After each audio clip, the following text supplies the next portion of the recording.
Dear ladies and gentlemen, excellencies, colleagues, and friends from around the world. My name is Livia Wagner, and I am the thematic lead on human trafficking at the Global Initiative Against Transnational Organized Crime, and I will be today's chair. For those of you who are joining us online, please feel free to put any of your questions or comments in the chat box at any time. I want to thank you for joining us at the side event at the 32nd CCPCJ, which is now organized by the International Center for Missing and Exploited Children, ICMEC, and in partnership with our organization, the Global Initiative, and also distinguished colleagues from the permanent mission of Peru to the UN in Vienna. We will also welcome colleagues from Europol, EC3, and Meta, and I thank all of those partners for their support. Today, we're discussing the horrendous crime of online child sexual exploitation, the use of digital technology to exploit children for sexual purposes or other forms of abuse. We're talking about violence against children, sometimes even toddlers. The age matters to the perpetrators, as in dark web, they classify the exploitation by the level of violence and the age of the victim. Technological advancements have not only transcended the global economy, they have also transformed criminal activities, the illicit markets, and landscapes. Now, talking about the context of human trafficking, tech makes it easier and more convenient for criminals to approach potential victims, especially children. So the expansion and the ubiquity of internet, smartphones, and social media, coupled with the early exposure of these devices, have contributed to an alarming increase at which child sexual abuse and exploitation material has been reported. Just to give you a few of the numbers, we're talking about child sex abusive material that has increased and increasingly also depicting younger children in recent years. For instance, in 2021, the Internet Watch Foundation, IWF, they investigated 27,000 reports showing the abuse of 7 to 10-year-old children, making this a 235% increase compared to the one of the year before of 8,000 reports in 2020. The earlier exposure and longer duration of staying online of younger children has made them extremely vulnerable, especially to criminals who manipulate children into recording their own sexual abuse on camera, the so-called live streaming. Our organization, the Global Initiative, we also have been working on the issue of child sexual exploitation online. And just to briefly mention two projects. We're currently working on one, which is the European Union funded project called Heroes, that is looking at the novel strategies to fight child sexual exploitation online and human trafficking crimes. And we have been doing field research in Peru, and we have been looking at the challenges and the responses. Secondly, the Awkward Tea project that is coordinated by the GIZ and funded by the European Union and the German Federal Foreign Office. This one is looking at tech-facilitated child sexual exploitation in West Africa, for which we have selected 3 countries as case study countries, which are Cape Verde, Cote d'Ivoire, and Ghana. When looking at the different regions and different countries, what we find is that the results are very similar.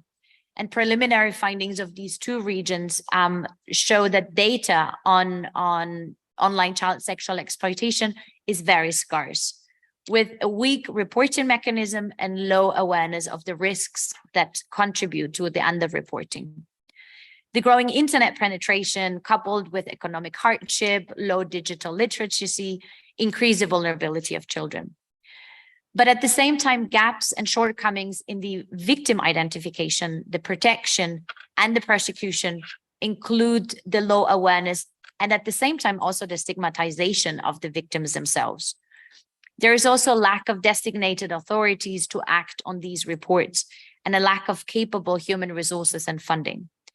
So we have identified through our projects in these regions that there is a greater need for prioritization of the abusive material and on government agendas.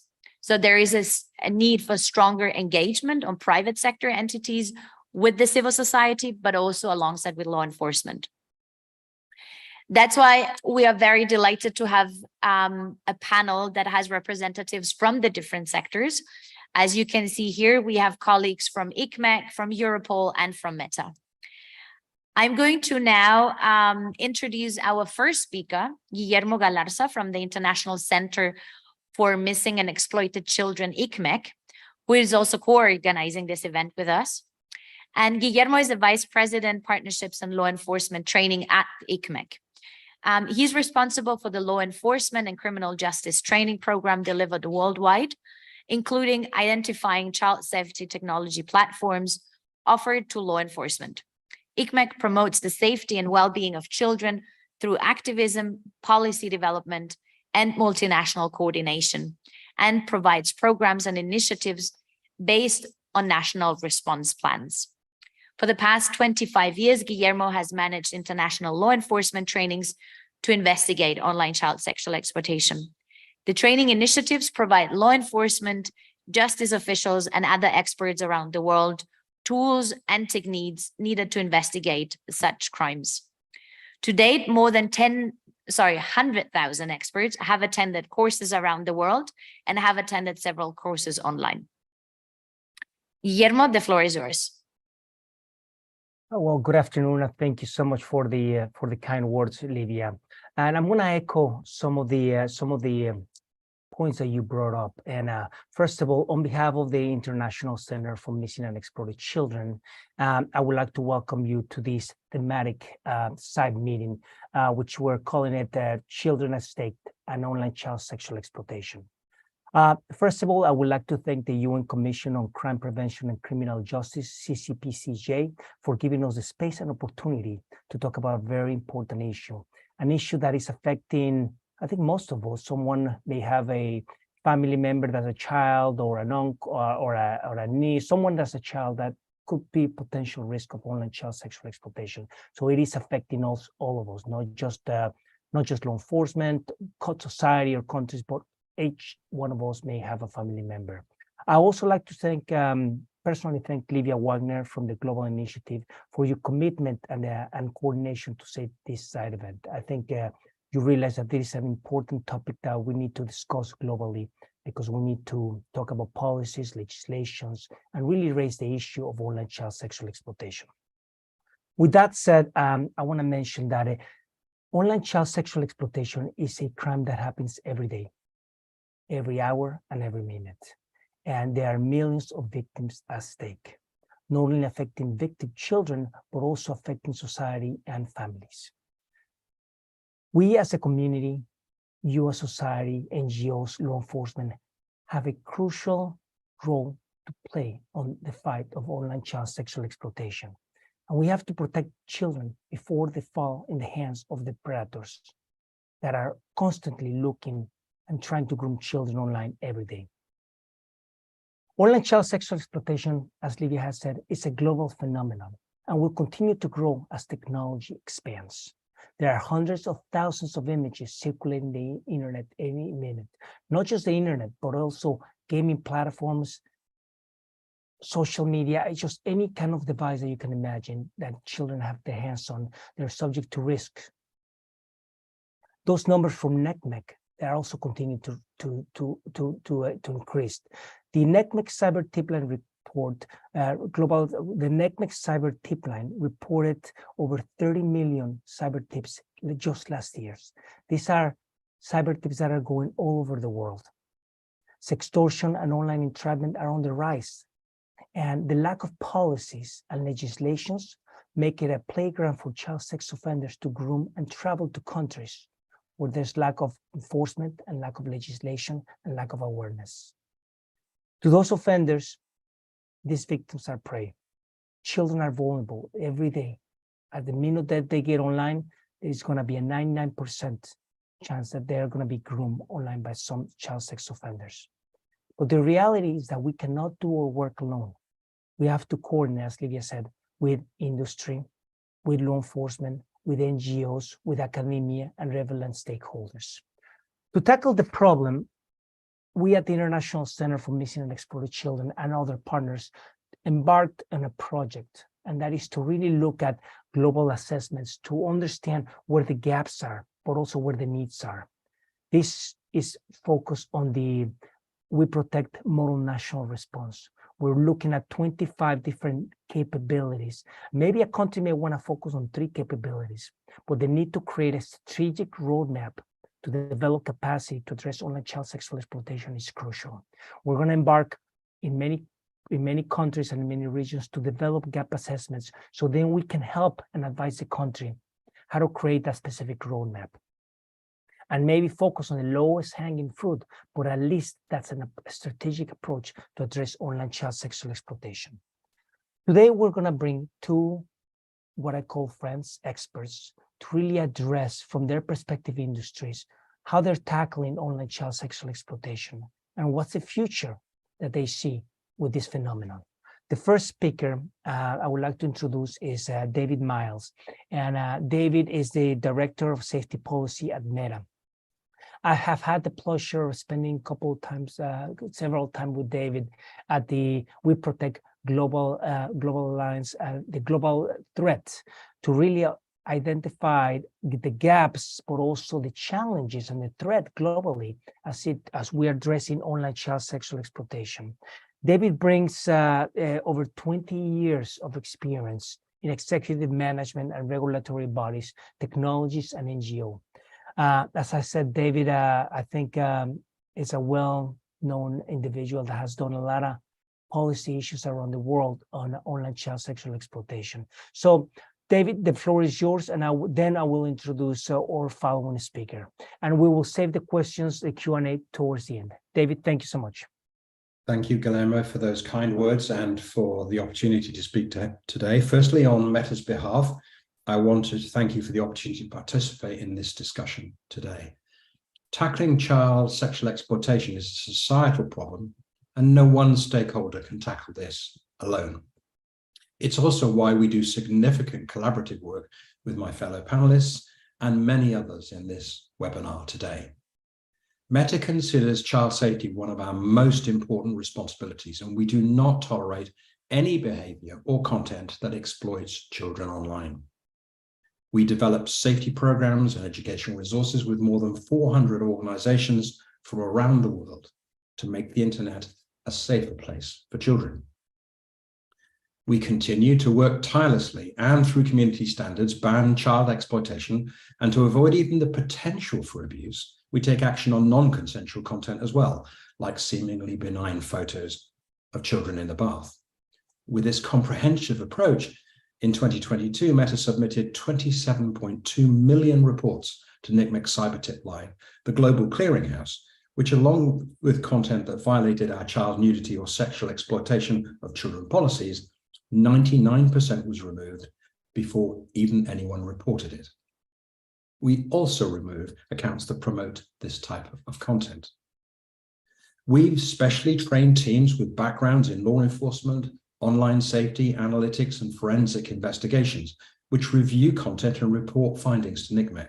In turn, NCMEC reports this to law enforcement agencies around the world to help victims, and we're helping the organization to develop new software to help prioritize the reports it shares with law enforcement in order to address the most serious cases first. We have a 3-pillar approach to tackling CSAM: prevention, detection, and response. We have already talked about detection and our industry-leading combination of AI and human moderation.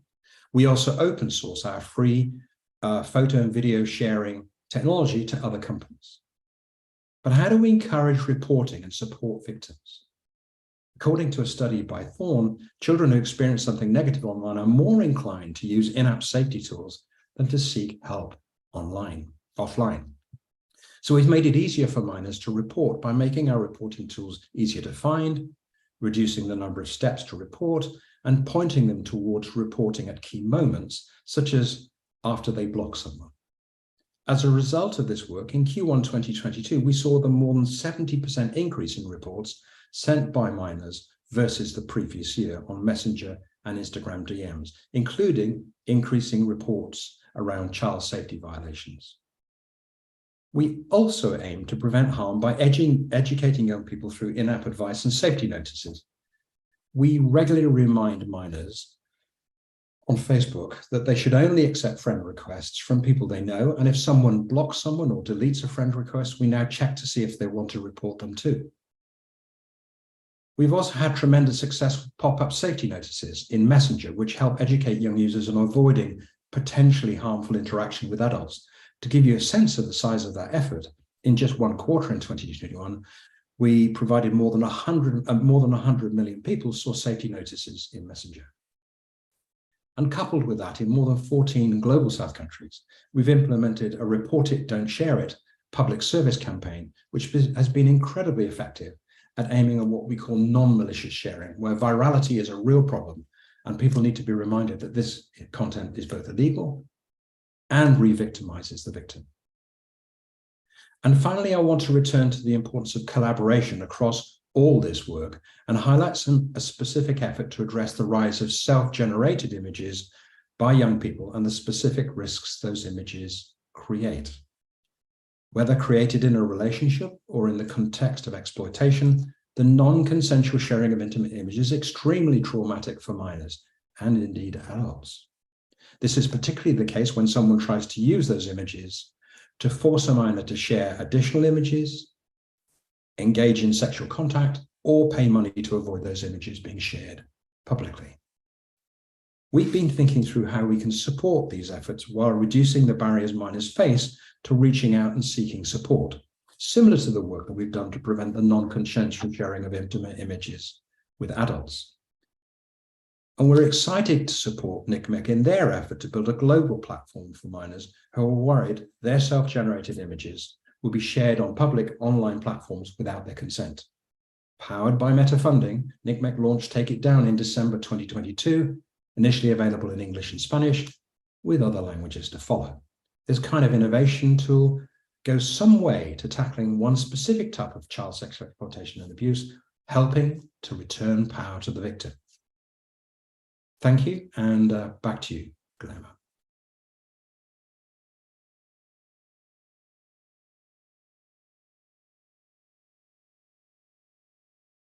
Thank you so much. Thank you so much, Dave. I'm gonna let Livia. Do you wanna say a few words? No, I wanted to ask you if there is anything you want to add to Dave's points, Guillermo. Dave, one of the questions that has been brought up in discussions, what is going to happen to end-to-end encryption once that rolls out? There's been a lot of concern, a lot of requests. So what is your point on it? Yeah, no, that's a great question, Guillermo. And I think the first thing to say is that if you look at private messaging, it's certainly in an end-to-end environment as it currently stands, for example, as you see it in WhatsApp and as we'll come to Instagram and Messenger Direct, we're able to detect and prevent the distribution of child exploitation imagery in that environment anyway. There are public surfaces within those, on the edges of those private messages. And so therefore, we do a lot of work. We will remove between 300,000 and 400,000 pieces of content every month on WhatsApp alone, on the public services, which give us signals and metadata on which we and law enforcement can act. So the transition to encrypting Messenger and DMs, which are really important to people's safety, allow young people and indeed adults to protect themselves from groomers, from hacking, and from a whole range of other safety concerns, is, we believe, a logical next step. Now, we have to be really thoughtful about that. And actually, we had BSR do an independent impact assessment of that, because there's a delicate balance between privacy, safety, and the rights of use. And so, you know, this is, you know, on the horizon, and it's something we're working really hard to do, and I'm working with a cross range of stakeholders to try and make that effective. But to give you a sense of just a figure that I think is interesting, is of the reports we made to NCMEC in the first quarter of 2021 alone, 1.2 million were generated without scanning private messaging. That's more than half the 2.3 million reports that we received from the rest of the industry put together. So the contribution we make to reports without scanning private messaging is very substantial already. And we do think that there's a lot of ways that we can mitigate risk, not only for users, but in terms of signals that allow us to disrupt and prevent this kind of harm. Thank you so much, Evan. And just on a note, I think at least the work that we have done with the Meta, I mean, on the prevention and the detection, you guys are doing an amazing job, and will continue to do an amazing job. I do realize that most of the reports that go to NetMec, they are from Meta. I think also on the law enforcement piece, the contribution that Meta has done assisting us in some of the countries is just phenomenal. And this is what specifically what I've seen the role. As you know, law enforcement often is frustrated because the lack of the misunderstanding of how and what to request from Meta, especially with the law enforcement requests, the escalation, the emergency escalations. So I think one of the ways that I think I see Meta contribute to that role is that they participate at some of our law enforcement trainings to explain the process, to explain what to request, when to request, what kind of information, to avoid delays. Of course, we're racing against time here. So I think that component and that role that Meta is taking in helping us out, reaching out to criminal justice and law enforcement is very critical. So thank you so much for those contributions as well from Meta as well. Livia, over to you. Thanks very much, Guillermo and Dave, for your presentations and for your comments. I think what we want to also showcase here that we want to emphasize on a multi-stakeholder cooperation. And Dave, as you know, because you are part, and Meta is part of many multi-sector roundtables and cooperation efforts with law enforcement and with civil society, but that we want to also say that it's necessary that different actors from the private sector, from the tech sector, and here also the emphasis is not only it's the tech sector is necessary to be part of this. So I really think that this is a very good example of how it's necessary, and then also how this can translate into strengthening the monitoring and the reporting system and mechanism. So thanks very much for showing this. Let me now move on to our third speaker, to Danny van Althuis, who works at the European Cybercrime Center, the EC3 at Europol. And he's managing analysis project Twins, which supports the prevention and the combating of all forms of criminality associated with sexual exploitation of children and the abuse. AP Twins provides analysis, specialist, victim identification, and technical support to European member states and international partners. Mr. van Althuis started his career with the Dutch police 29 years ago. And in 2014, he started with the Dutch child exploitation team as an investigations coordinator, and in 2017 as coordinator of international affairs. In his career, Mr. van Althuis has participated and led numerous complex investigations in different criminal areas. And in January 2018, he was awarded by the AFP Commissioner for his participation in Operation Nero, which dismantled an international organized pedophile syndicate and led to the arrest of one of Australia's worst sex offenders in the Philippines. Thank you very much, Danny, for joining us here today, and the floor is yours. Well, thank you so much. Thank you so much for inviting me to be present here at this webinar on online child sexual exploitation, because you're totally right. It's a global perspective on how vulnerable children are victimized online. I'm very happy that I can be here representing Europol as Europe's law enforcement agency. And dear attendees of this webinar, I hope to give you a short insight in our work here at AP Twins Europol. And of course, I'm happy to answer all your questions afterwards. It will be a short insight because we do a lot of work here with AP Twins, so I made some choices. Can you show this next slide, please?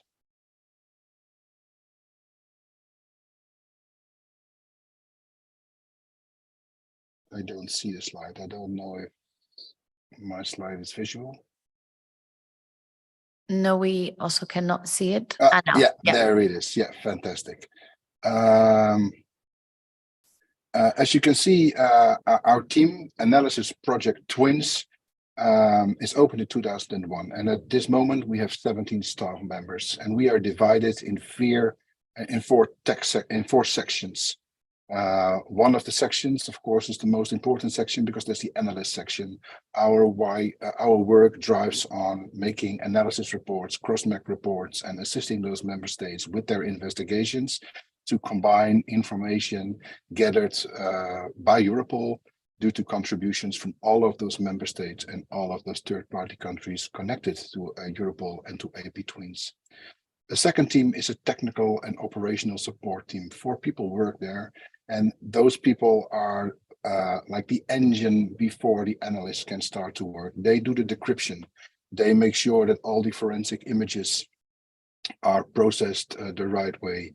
There is a huge amount of information coming in, between 3 and 20 terabytes a week sometimes. And that means that all the information has to be processed on the correct way to be a part of one of our databases. A 4-team victim identification specialist team is working constantly to try to identify the possible place of location where the abuse is taking place, the identification of a victim, or of course the identification of a perpetrator. Later on in this presentation, I will give some more insight on the victim identification work. And we have someone who is responsible for the strategic part of our work. As Guillermo said, we are part of an international law enforcement and also private parties and NGO community. So that means that we have a lot of international cooperation going on between us, and we learn a lot from each other, and we have to make sure that we are also available for each other. So we have one strategic specialist. Okay, go to the next slide, please. These are the topics that I want to highlight very briefly. I've done the team. So I want to start with task forces, sprints of operation or operational meetings. During the year, there is a constant international investigations ongoing between our member states or those big third-party countries who are connected to us. And this is, of course, because the dissemination of punishable material is borderless. And therefore, our analysis project, AP Twins, is housed within the European Cybercrime Center here at Europol. One example is the seizure of foras, mostly dark web foras, to be honest, and some communication channels. Some of those dark web foras seized within the member states sometimes have several hundreds of thousands of users, and millions of messages are shared amongst each other. And after that forum is seized, it is contributed to Europol, and we have a database consisting several hundred of those forums. So you can imagine the amount of material and the amount of to analyze material we have here in our repositories. And over the years, hundreds of those forums are collected, are brought to us by contributions, and we have made all that data searchable with the help of our technical and decryption specialists. New cases that come to arise, we try to do it in sprints or in an operational task force, because that is the way to come together here at Europol, a building built for international cooperation and operational meetings, to make sure that we have a fast and clear ID on where data found in the diverse the seizures that are contributed to us supposed to be disseminated to. And Europol is well equipped to host those participants here in our premises in The Hague, both physically, but also technically. One extra big plus point of Europol is that we have the possibility to liaise between countries and agencies very easy. There are more than 44 nationalities working in this building here in The Hague, and there are more than 55 liaison bureaus from the diverse countries, or even agencies, if you talk, for instance, about the United States. And that means that if there's information to be shared, just the connection with the liaison bureau, who are all in this building at the same time, makes the dissemination fast and easy all over the world. And that means that if actionable information has to be disseminated fast to safeguard a victim, for instance, that is very easy done within this building. Of course, we are also very active in public-private partnerships, and as of last year, we are also possible to get operational data from these public-private partners, and we are seeking that cooperation with these partners because I think the previous speaker, it's very important to work with industry, with NGOs, and with those who can give information which make the identification of a victim or a perpetrator more easy. The cases that we do with our member states or third-party countries is numerous. Last year, for instance, we supported, next to all the other work that we do, 93 investigations against child sexual abuse worldwide. And our engagement, with the Asian, African, and the South American region might not be big because we are Europol, but as we support our member states and our third parties, of course, we have a need to know the information in that region.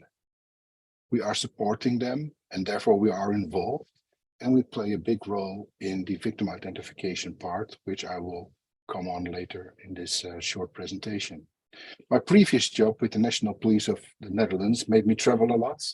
And the Netherlands police was involved in the African and Asian region. So I know quite a while people over there, and I know how to make a quick connection also with the member states of third-party countries who have a good presence in that region if necessary. It has to be said that borders do not bind the produced material as well. And that means that everywhere in the world, we find victims on punishable material, which could be victimized all over the world in all regions. And that is also the reason why the identification of those victims and the perpetrators is a key task of Europol, as I will be saying later. Can you go to the next slide, please? This is a short slide about the victim identification that we do within Europol. As I said, we have 4 people working constantly within AP Twins, identifying victims. And as you can see, over the period that they are working day in, day out, they have processed more than 2,000 series of victims. That means that they are searching between all this contributed seized material to images and videos depicting the same image or the same victim or the same perpetrator, but in a different setting, in a different location, or in a different situation, making it possible to find that little clue that gives away the location or the identification of the victim, of the perpetrator. We have disseminated information to over 700 jurisdictions as the team of 4 with 500 leads. 120 victims were safeguarded and over 40 offenders were arrested. In 2014, we thought at Europol, maybe we have to do it more together as an international community. And that made it possible to get twice a year over 30 people from around the world, all victim identification specialists, regular 2 times a year for 2 weeks, working hard in one of our operational rooms to work together to get those victims identified. And that means that in the 12 operations that we had since we started, the working together make it even more productive, our work. In that time, we produced over 6,000 series, and we located over 2,300 jurisdictions, leading to the safeguarding of over 600 victims and the arrest of more than 200 offenders. Our latest version of the victim identification task force, number 12, was held this year between the 8th and the 19th of May. And over 30 victim identification specialists, again, from across the world, joined forces at Europol's headquarters and online from all time zones to identify those victims and offenders depicted in this child abuse material that was collected over the months between the previous victim identification task force and this one. At this moment, already 6 victims of child sexual abuse have been identified and removed from harm as a result of this 12 victim identification task force. And the specialists combed through over 460 sets of images and videos depicting unknown victims of child sexual abuse, some as young as a few days old. These efforts have already led to the 6 children being identified and rescued from the abuse and 1 offender arrested. But this action will for sure lead in safeguarding of children in the next weeks and next months, because those specialists go home to their national country where they work, and they will still keep working on the packages that they were working on, but were not finished in the 2 weeks that they were here. The following countries took place in this latest edition: Australia, Belgium, Bosnia and Herzegovina, Canada, Colombia, Croatia, Cyprus, the Czech Republic, Denmark, Finland, France, Georgia, Germany, Greece, Hungary, and many, many more.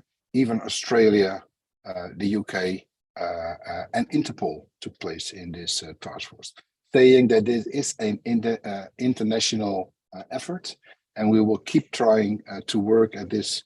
And you see that this victim identification ID is rolled out over the world as now. In Australia, they are doing a victim identification task force.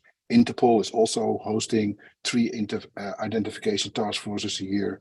And even in the US, the International Center of Missing and Exploited Children, together with Homeland Security, is having an identification task force in July.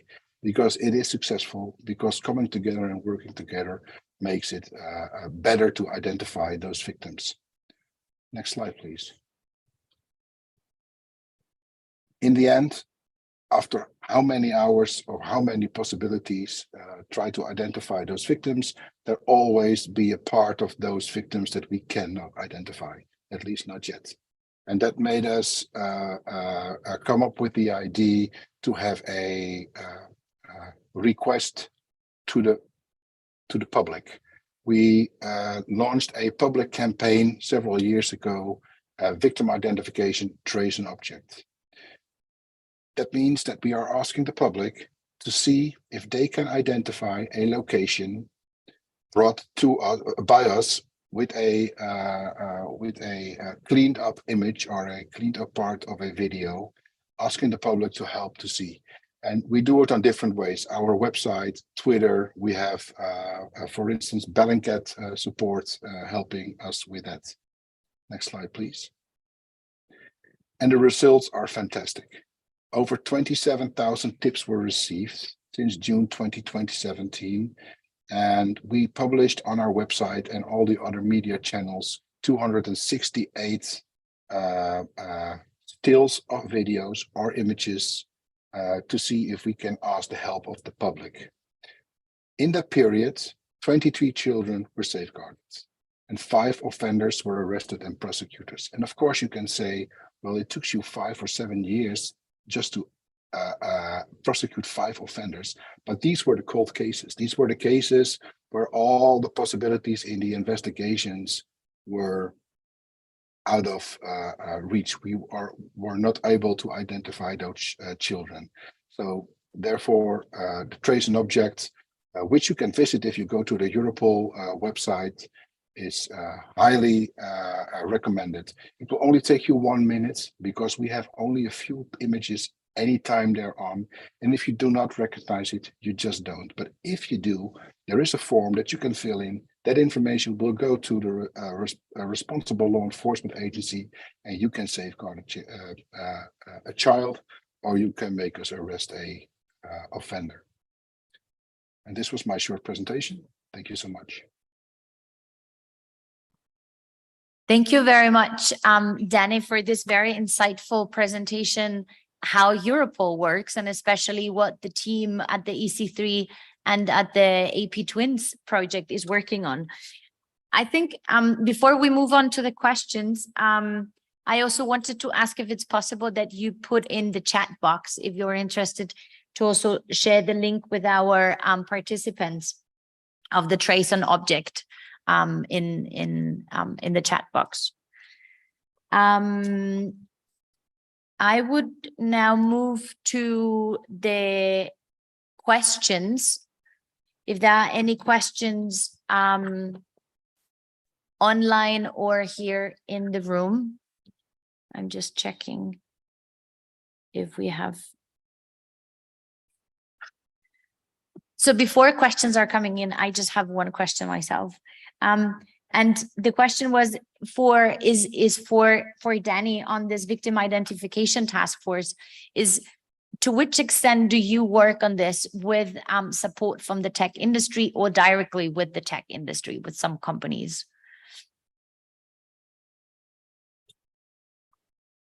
Yeah, sorry. That support is ongoing, of course. The only thing is during those 2 weeks where the investigators gathered here in The Hague, they are working with the material itself. And that makes it very difficult to have other people than law enforcement agencies in the room. But there are numerous contacts with companies, Adobe, for instance, where our investigations have good relations with, and if they find a problem, they can communicate outside of the meeting, and then help is available. But during the 2 weeks within the operations rooms, there's only law enforcement staff available. And just to add to that from a meta perspective, many of my law enforcement outreach colleagues are ex-law enforcement on our side as well. So it's really important we have the subject matter expertise and also the diversity of cultural mix to make sure that we're dealing with these issues so that we can support law enforcement. And one of the things I would say is something that's not often spoken about is that there are often capacity issues in law enforcement. They have a lot of different priorities. They have sometimes in a country a very specific crisis which has to be dealt with. There's a plethora of issues that any law enforcement entity has to deal with. So one of the things we're keen to do is to not only support law enforcement, but to make sure that the quality of reports improves and that we're sending content that does lead to prosecution. And I think that's a really important aspect that we feel needs to be worked on. We're working with the Technology Coalition and We Protect Global Alliance. And, you know, in those sort of background discussions about how we do that, it's really important to ensure that we make the best of law enforcement's time and resources and expertise so that they can not only prosecute people, but do with all the other things that they have to deal with on a daily basis and do in such an amazing way. And, Yeah, and just, absolutely. Just And to go ahead, Danny. No, I just want to say that Dave is totally right. There are several times a year meetings with these outreach managers from all the different countries, and of course also from Meta. So we try to seek this cooperation, of course, in the investigations. We try to connect the member states connected to us to those contacts that we have. But unfortunately, at this moment, it is not possible to have them within the room during the actual weeks. And just one quick comment on the victim ID capability. And as we're looking at capacity building and the whole world building infrastructure for law enforcement, I think a lot of the countries they're from the crawling to the walking stage. You know, they're doing proactive investigations, reactive investigations, cyber tips, and so on.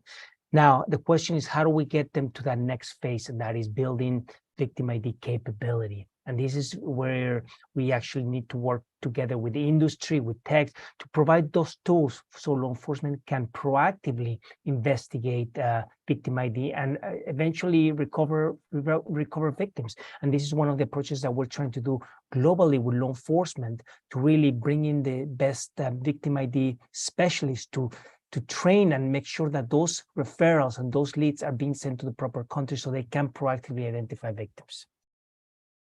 Yes, you're totally right, Guillermo. And I think that one of the strengths of the Victim Identification Task Force, especially now that it's also rolled out in different parts of the world by Interpol, by you guys, and by Australia, is that there is always a certain part of new colleagues joining this Victim Identification Task Forces.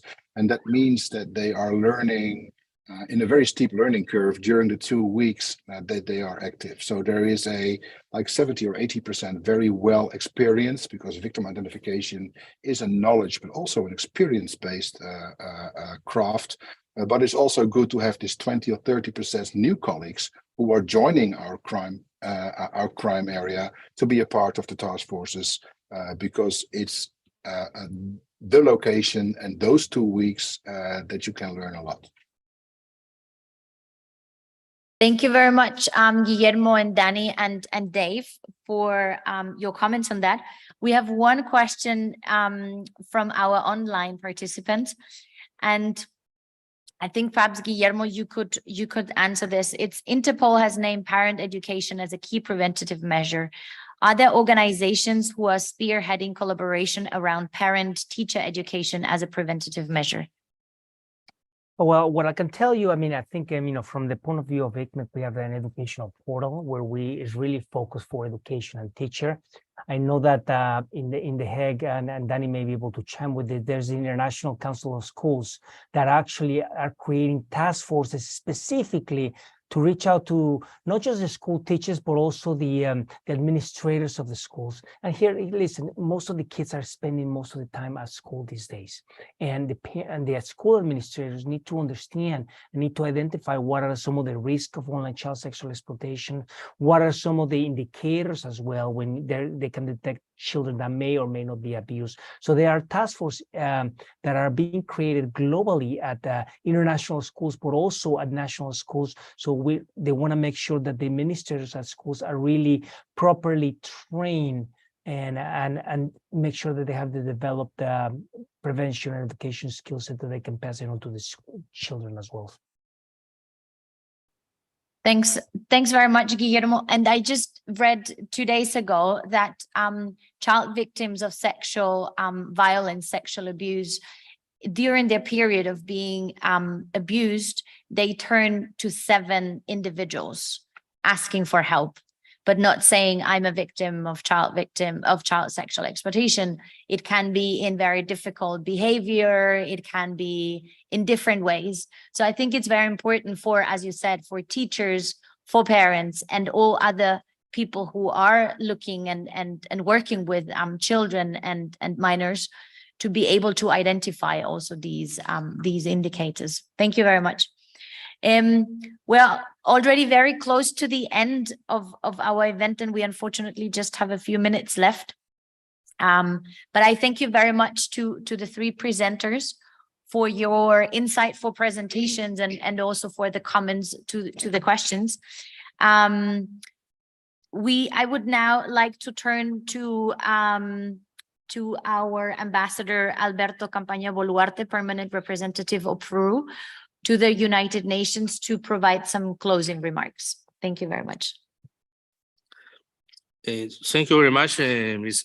Wagner from the Global Institute Against Transnational Organized Crime, as well Mr. Guillermo Galarza from International Center for Missing and Exploited Children for organizing this very important side event, which Peru is proud to co-sponsor. And thanks to the excellent panelists that we have today. As I think we all share the idea that the ICT technology and ICT fast development in the last decade brought many good things to the world, but at the same time we have we are working in this dark side of this technology, and it's sad to work on this. In this aspect, there are many clear evidence that growing internet penetration, online gaming, social media, and mobile devices has a big influence on the increase of online child sexual exploitation. The victims are particularly vulnerable to abuse when there are low levels of digital awareness among children and their parents, as parents do not control or put limits to the use of internet by children. One of the questions was leading to this point, very important point. I'm seeing many of us in the participant and the people who is in this side event are father or mother, are parents, and you know what how important is this aspect. All the previous presentations were very illustrative on this topic, all of you. I would congratulate Mr. Danny van Althaus for the fantastic information that he provided with the numbers and the improving in your work. Congratulations for that. The contribution of the speakers help us to have a clear view of the different forms of the OCSE, the criminal actors involved, its transnational dynamic, as well as preventive strategies and responses from national and regional bodies, including international organizations. The government of Peru gives high importance to address this problem at a national and international level, and is fully committed to the fight against this terrible crime.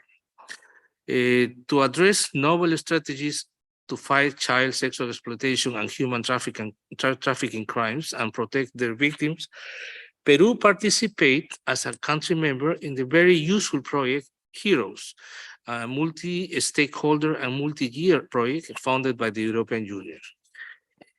As last part of my presentation, I will emphasize in one very special topic, is the role of the governments. As you all know, governments play a critical role in addressing the challenge of online child exploitation. This governmental contribution can be done in many aspects. For instance, first, enacting comprehensive legislation and policy. 2, establishing specialized units and ensure cooperation between law enforcement and judicial system. 3, education and awareness, very important. 4, international cooperation. 5, victim support and rehabilitation, specialized units, and collaboration with NGOs. And 6, research and technology.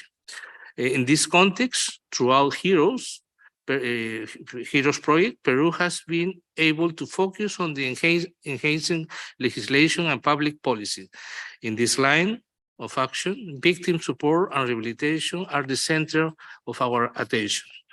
Finally, I am sure that we all are fully committed with this fight against this crime.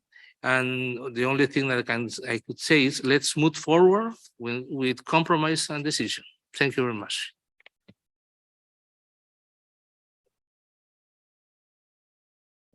Thank you very much, Ambassador Campana. I also want to thank, as I said before, the 3 speakers for their presentations and especially for their work, because we believe it's necessary not to only continue working, but to continue collaborating and finding innovative ways how to enhance this. So thank you very much for your attention online and here in the room, and have a good rest of the day.